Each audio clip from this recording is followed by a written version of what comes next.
यहाँ चंद बातों को और समझ लीजिए, इसी आयत से रिलेट है कि देखिए मछली गुम हो गई। मछली क्या है? पेट का मामला है, पेट भरने की चीज़ है। अल्लाह अकबर, मछली गुम हो गई, नुक्ता है। फरमाते हैं कि जिस मकाम पर मूसा अलैहिस्सलाम की मछली गुम हुई, उसी मकाम पर उनका मतलूब हासिल हुआ, जिसकी तलब वो रखते थे। मछली क्या थी? पेट का मामला था। तो जहाँ पेट का मामला ख़त्म होगा वहाँ मारिफत हासिल होगी। ये पेट भर भर के खाना, ये मज़े करना, इससे चाहे इल्म की मारिफत हासिल हो जाए, हो ही नहीं सकती। फरमाते हैं कि जब तक इंसान के साथ पेट का धंधा गालिब होगा, अल्लाह ताला की मारिफत हासिल नहीं हो सकती।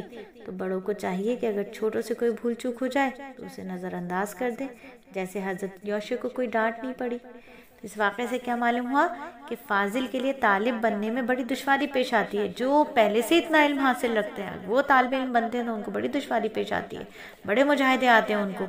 अब वो दोनों जो थे अपने कदमों के निशाना देखते हुए वापस लौटे, तो मालूम हुआ कि ज़बरदस्त कोशिश के साथ सही सिमत की तरफ रुख होना, इंतहाई एहतियात भी कामयाबी के लिए ज़रूरी है। मूसा अलैहिस्सलाम ने सिर्फ इतना फरमाया योशे अलैहिस्सलाम से, इसी बात की तो हमें तलाश थी, उन्होंने डांटा नहीं।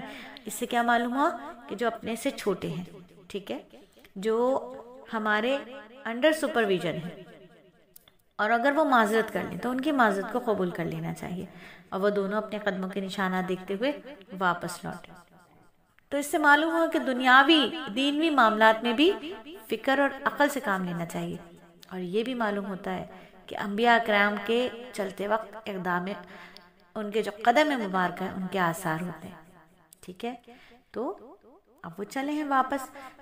आगे अल्लाह रब्बुल इज़्ज़त सूरह कहफ में फरमाते हैं मूसा अलैहिस्सलाम का वाक़या, आयत नंबर 65, जब उन्हें हमारे बंदों में से एक बंदा मिला जिसको हमने अपनी खुसूसी रहमत से नवाजा था, वो ख़ास अपनी तरफ से एक इल्म सिखाया था।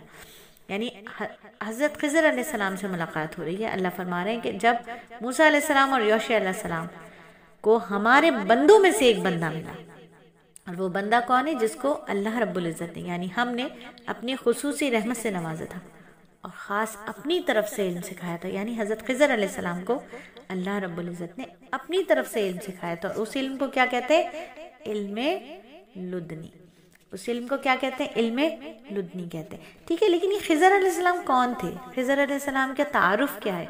आप लोग चाहेंगे कि खिज़र अलैहिस्सलाम का तारुफ सुने तो थोड़ा सा अच्छा लगता है। खिज़र अलैहिस्सलाम का तारुफ भी हो जाए तो थोड़ा सा अच्छा लगता है। तो तारुफ भी करते हैं, उनका तारुफ भी सीखते हैं, समझते हैं। और यहाँ वाक़े का चौथा मंजर है, मुलाकात हो रही है हज़रत मूसा अलैहिस्सलाम की हज़रत खिज़र अलैहिस्सलाम से।